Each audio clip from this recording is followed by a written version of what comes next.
The shrill beep of the alarm clock pierced the silence of the small, cluttered bedroom, dragging Marcus Zachary from his fitful sleep. His hand fumbled in the darkness, silencing the 5 a.m. wake-up call that had become his daily ritual since Emma's death 18 months ago. The weight of exhaustion pressed against his eyelids, but there was no time to rest, not with a 6-year-old daughter depending on him and bills that multiplied faster than he could pay them. Marcus pulled himself from the warmth of his bed, careful not to disturb the small figure curled up beside him. Lily had crawled into his bed again last night, crying about another nightmare where her mommy disappeared. He tucked the blanket around her small shoulders before padding quietly to the bathroom. The face that stared back at him in the mirror looked older than 34 deep creases around his eyes, a perpetual furrow between his brows, and the shadow of stubble he hadn't had time to shave. Construction work left his hands calloused and his body aching, but it paid the bills, most of them anyway. In the kitchen, Marcus started the coffee maker, a luxury he couldn't afford to give up, and began packing Lily's lunch for school. The refrigerator's contents were sparse: half a loaf of bread, some peanut butter, the last apple. He'd go grocery shopping after his shift, stretching his paycheck as far as it would go. He scribbled a note for Mrs. Perkins, the elderly neighbor who watched Lily after school until he returned from work. She charged less than any daycare would, and Lily adored her almost as much as she had adored Emma. Even now, her name sent a pang through his chest. She'd been gone for 18 months, taken by a drunk driver on her way home from the grocery store. In one moment, Marcus had become both mother and father to their daughter, overwhelmed by grief and responsibility. By 6:30, Marcus had roused Lily, helped her dress, and coaxed her to eat a small breakfast. Her blonde pigtails bounced as she chattered about her upcoming school day, oblivious to the dark circles under her father's eyes or the stack of bills hidden in his nightstand drawer. "Will you come to my class party on Friday, Daddy?" Lily asked, spooning cereal into her mouth. Marcus winced. Friday meant requesting time off, which meant less money in his next paycheck, but the hope in Lily's eyes made refusal impossible. "Of course, sweetheart, I wouldn't miss it." Her beaming smile made his heart ache with love and worry. The construction job barely covered their rent and essentials.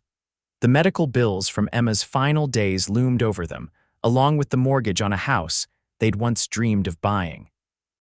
The support group counselor had suggested he attend their weekly meetings, insisting it would help him process his grief, but Marcus couldn't see how talking about Emma's death would put food on the table or keep the electricity running. Still, Mrs.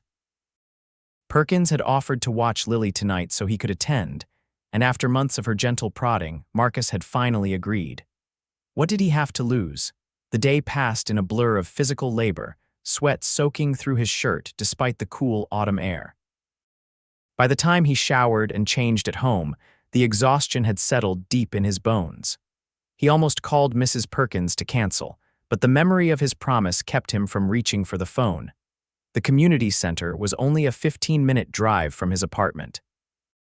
Marcus sat in his old truck for several minutes, watching people filter into the building.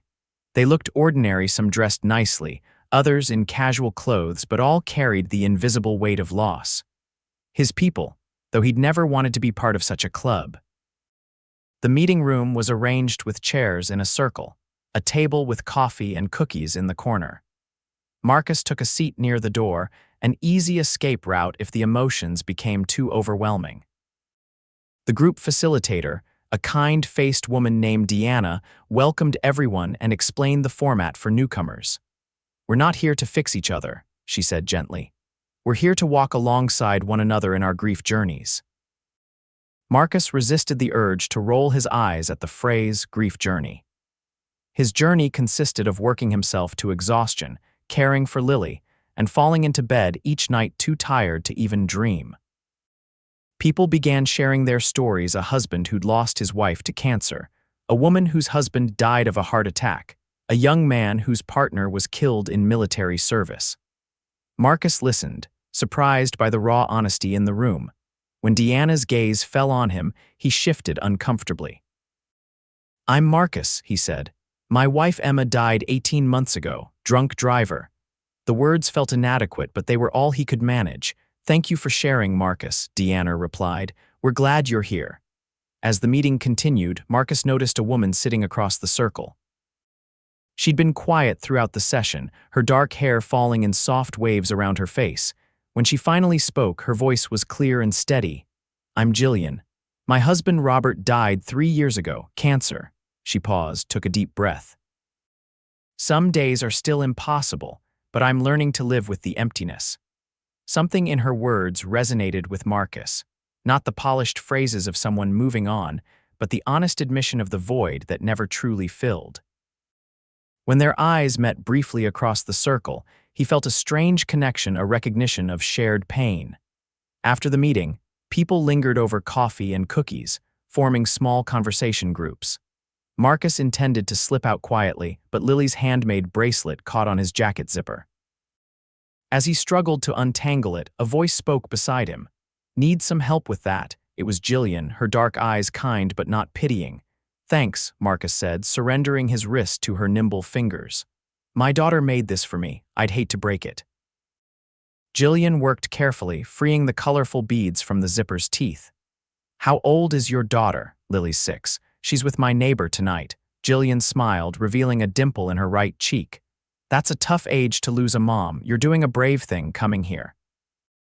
Marcus shrugged, uncomfortable with praise he didn't feel he deserved. Just trying to figure out how to do this whole single-parent thing. Not sure talking helps, but I promised my neighbor I'd try. Sometimes talking is overrated, Jillian agreed, surprising him. Sometimes you just need to be around people who understand the silence. For the first time in months, Marcus felt truly seen, not as a charity case or a struggling widower, but as someone navigating the same treacherous waters as this woman. Would you like to grab a coffee sometime? The words escaped before he could consider them. I mean, outside of. He gestured vaguely at the room. A flash of hesitation crossed Jillian's face, then a small smile. I'd like that. They exchanged phone numbers, and Marcus drove home feeling lighter than he had in months. When Mrs. Perkins inquired about the meeting, he found himself admitting it hadn't been as terrible as expected. And I met someone, he added, then quickly corrected himself. Not met someone like that, just someone who gets it, Mrs. Perkins smiled knowingly but said nothing as Marcus checked on Lily, already asleep in her bed surrounded by stuffed animals. The next morning, as Marcus packed Lily's lunch, his phone chimed with a text from Jillian. Coffee tomorrow, 10 a.m. at Cornerstone Cafe. Saturday was his day off, precious time with Lily, but Mrs. Perkins had mentioned wanting to take Lily to the Children's Museum exhibit. Maybe an hour for coffee wouldn't hurt. Is it a date, Daddy? Lily asked the next morning, watching him change his shirt for the 3rd time. Marcus felt his face grow warm. No, sweetheart, just meeting a new friend from that group I went to. Lily's eyes narrowed with the scrutiny only children can muster. Is she pretty? She's. Marcus paused, realizing he couldn't quite recall Jillian's features clearly, just the feeling of understanding she'd given him. She's nice. Cornerstone Cafe was busier than Marcus expected, weekend crowds filling the small tables. Jillian was already there, waving from a corner table. She wore a simple blue sweater, her dark hair pulled back, revealing delicate earrings that caught the light. I wasn't sure you'd come, she admitted after they'd ordered.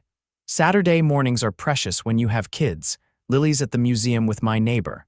Marcus stirred his coffee. To be honest, I almost canceled. This feels strange, Jillian nodded. The first time I had coffee with someone after Robert died, I cried in the bathroom afterward. Felt like I was betraying him somehow just by having a conversation. Yes, Marcus said, relief flooding him at her understanding. That's exactly it. Their conversation flowed easily after that about their children. Jillian had an 11-year-old son, Max. Their late spouses, without the usual awkward pauses, and the absurdities of well-meaning advice from those who hadn't experienced loss. My mother-in-law suggested I join a dating app 6 months after Robert died, Jillian said, rolling her eyes. As if I could just swap in a replacement husband, Marcus laughed. My brother keeps trying to set me up with his wife's single friends.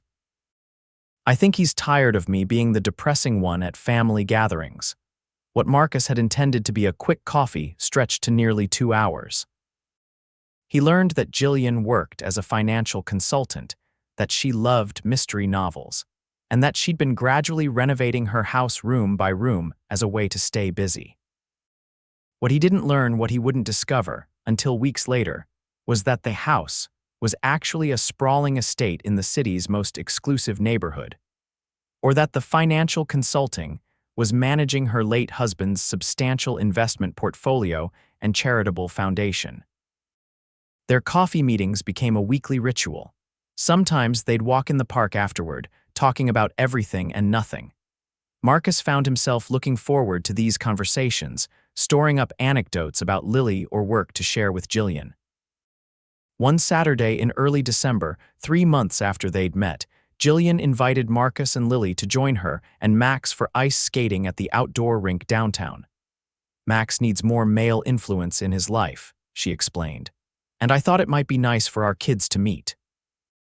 The suggestion made sense, but it also shifted something between them. This wasn't just two grieving adults finding comfort in conversation, this was creating connections between their families. Lily was ecstatic about the outing, chattering nonstop about her new friend Max, whom she hadn't even met yet. Marcus tried to temper her expectations, explaining that Max was older and might not want to play with a 6-year-old, but Lily remained undaunted.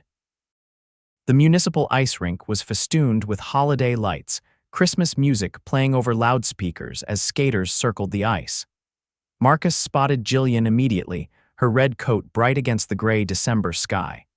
Beside her stood a lanky boy with her dark hair and serious expression. "You must be Lily," Jillian said, kneeling to meet Marcus's daughter at eye level. "I've heard so much about you." Lily beamed, suddenly shy but pleased. "My daddy says you make him laugh."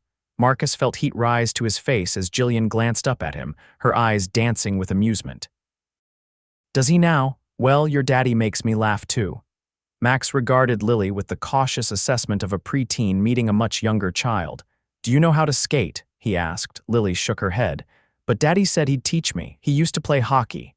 Max's interest visibly increased. "Really? What position?" As Marcus and Max fell into a conversation about hockey, Jillian rented skates for everyone. Marcus reached for his wallet, but she waved him off. "My treat today," she insisted. "You can get hot chocolate afterward." Marcus wanted to protest. He hated feeling like he couldn't provide, but Lily was already racing toward the rental counter with Max. And causing a scene would only embarrass everyone.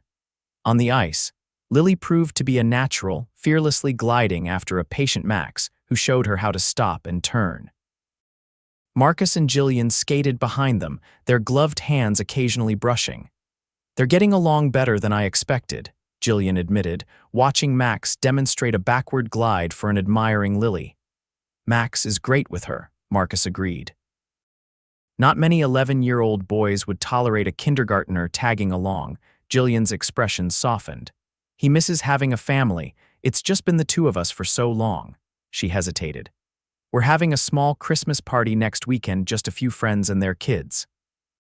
Would you and Lily like to come?" The invitation shouldn't have made Marcus's heart race, but it did. "We'd love to." The following Saturday, Marcus drove Lily to the address Jillian had provided, expecting an apartment similar to their own or perhaps a modest house. Instead, they turned into an elegant neighborhood of sprawling estates, following the GPS to a gated driveway. Marcus double-checked the address, certain there had been a mistake. "Is this where Max lives, Daddy?"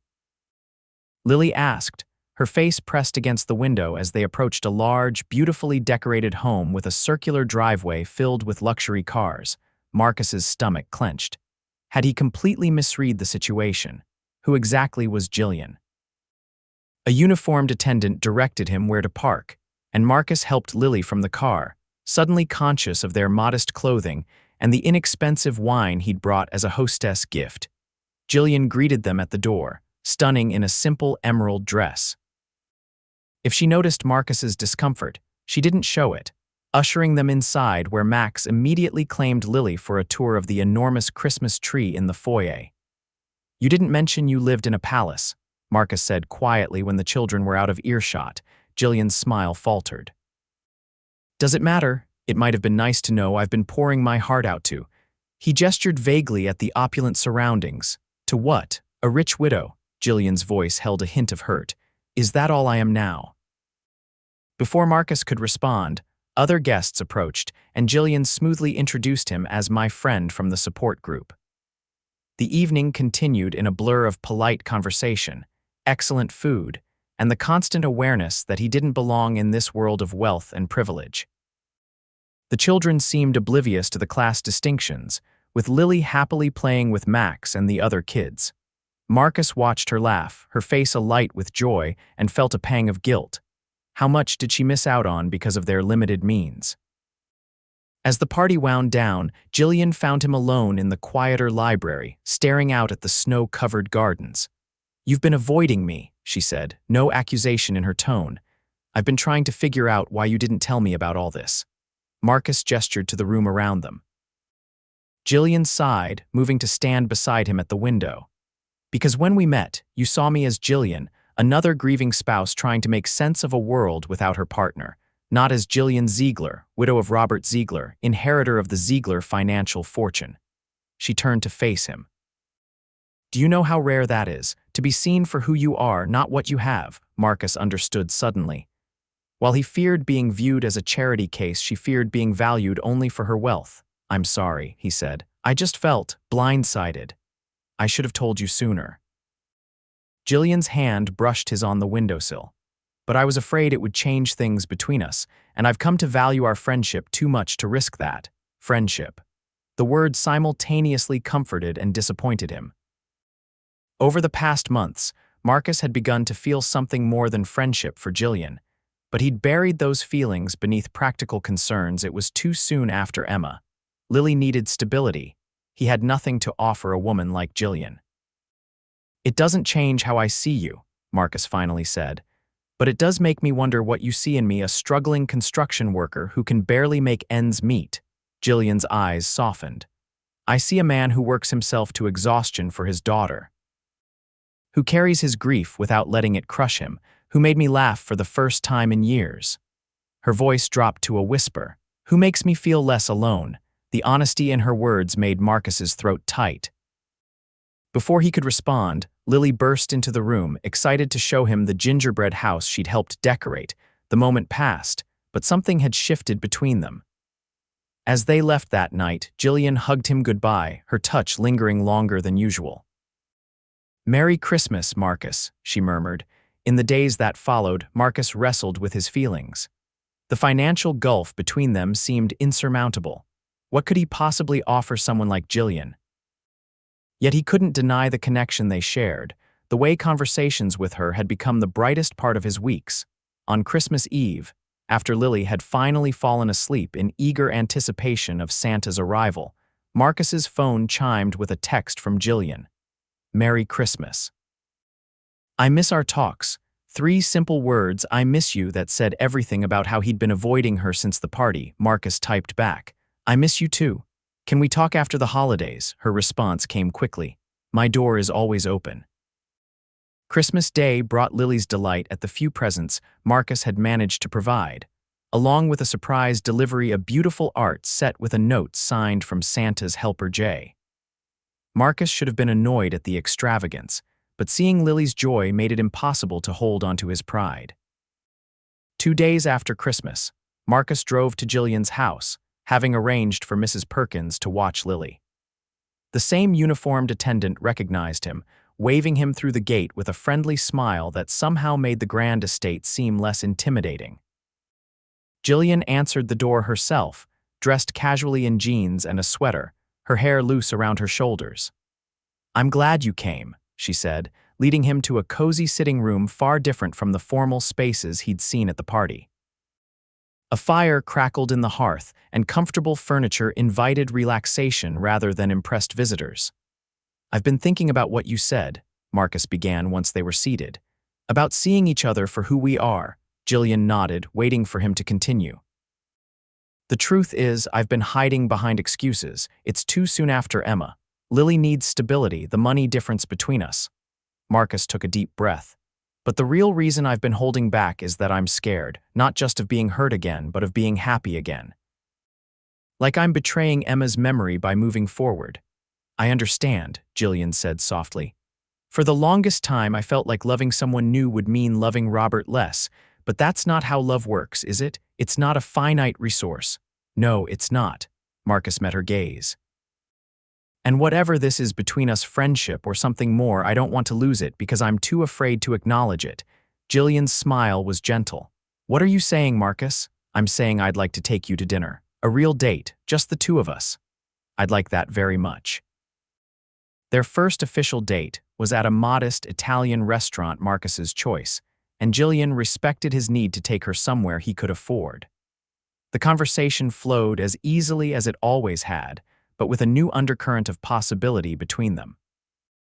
At her door, Marcus hesitated, then leaned in to kiss her goodnight. The touch of her lips against his felt like coming home and embarking on an adventure all at once. I've wanted to do that for months, he admitted. Jillian's fingers traced his jawline. Worth the wait. Their relationship developed slowly, both mindful of their children's feelings. Max had grown attached to Marcus, often seeking his advice about school and sports. Lily adored Jillian, basking in the maternal attention she'd missed. By spring, they had settled into a comfortable routine: family outings on weekends, quiet dinners after the children were asleep, honest conversations about their fears and hopes. Marcus still worked construction, refusing Jillian's subtle offers of financial help. His pride remained a point of contention, though Jillian respected his independence. I don't need you to provide for me, she told him during one such discussion. I just want your happiness, yours and Lily's. And I need to know I'm contributing, Marcus replied, that I'm not just. Just what? A charity case? Jillian's voice held a hint of frustration. Is that really what you think I see when I look at you? Marcus ran a hand through his hair. Sometimes I wonder what you could possibly need from me when you have everything. Jillian took his face in her hands. I need you, your strength, your honesty. The way you love Lily so fiercely, the man who holds me when the grief comes back like a wave. Her eyes filled with tears. Don't you understand? All this, she gestured around her beautiful home, means nothing without someone to share it with. Someone who sees me, not my bank account. Marcus pulled her close, understanding finally that their needs were complementary, not conflicting. What he offered was something no amount of money could buy. 1 year after they met, Marcus proposed during a simple picnic with their children. Max helped him plan it, proud to be included in the secret. Lily scattered flower petals around the blanket, giggling with excitement. Are you sure about this? Marcus asked as he knelt before Jillian, ring in hand. A construction worker with more debts than assets. Jillian laughed through happy tears. I've never been more sure of anything. Their wedding took place the following summer, a celebration that blended their worlds without erasing either. Marcus's construction colleagues mingled with Jillian's society friends, finding common ground in their genuine affection for the couple. They chose to live in Jillian's home, but Marcus insisted on contributing by managing the renovations he'd once heard her mention. He found unexpected fulfillment in creating a space that reflected their blended family, eventually starting his own construction company with Jillian's encouragement and business acumen. Lily thrived with Jillian's maternal presence, while Max grew into a confident teenager under Marcus's guidance. The house that had once felt like a mausoleum to Jillian became filled with laughter, arguments, homework struggles, and the beautiful chaos of family life. On their first anniversary, Jillian presented Marcus with a framed photo of the support group where they'd met, along with the text message that had led to their first coffee date. Sometimes the worst pain leads to unexpected joy, she said, curled against him on their porch swing. I wouldn't wish the grief on anyone, but I can't regret the path that led me to you. Marcus kissed her temple. Emma would have liked you, he said softly. She always said I needed someone to challenge me, and Robert would have approved of your financial sense, Jillian replied with a smile. He worried someone would love me for the wrong reasons. As twilight deepened around them, they sat in comfortable silence, listening to Max teaching Lily to play guitar in the family room. 2 years earlier, Marcus couldn't have imagined this piece this family rebuilt from the fragments of loss. "Do you ever think about having another child?" Jillian asked suddenly. "One that's ours together." The question caught Marcus by surprise, but as he considered it, a warm certainty filled him. "I'd like that," he said. "A little brother or sister for Max and Lily." Jillian's smile held a secret. "Well, that's convenient timing because according to my doctor this morning, we're already expecting." Marcus stared at her in shock, then gathered her in his arms, laughing and crying at once. Another beginning, another chance at joy. Later that night, after the children were asleep, and they lay together in the quiet darkness, Marcus reflected on the strange path that had brought them here. From the depths of grief at that first support group meeting to this moment of expansive happiness, it wasn't the life he'd planned, but it was beautiful in ways he couldn't have imagined. "What are you thinking about?" Jillian murmured, her head on his chest. "How lucky we are," Marcus replied. "Not because of what we have, but because we found each other when we weren't even looking." Jillian's hand found his in the darkness. "That's the best kind of love, the kind that surprises you when you've convinced yourself it's not possible anymore." As they drifted towards sleep, Marcus felt profound gratitude for the woman beside him, not because she was a millionaire who had eased his financial burdens, but because she was Jillian, who had seen his worth when he'd forgotten it himself. In the soft quiet of their shared bedroom, Marcus whispered a silent thank you to Emma and Robert, whose love had shaped them into the people who could find and recognize each other. Their past grief hadn't disappeared, but it had transformed into something that allowed this new joy to exist alongside it, not replacing what was lost, but creating something equally precious and entirely different. Tomorrow would bring its own challenges, raising teenagers, welcoming a new baby, balancing work and family, but tonight, in this moment of perfect contentment, Marcus knew with absolute certainty that they would face it all together, stronger for having walked through the darkness to find each other.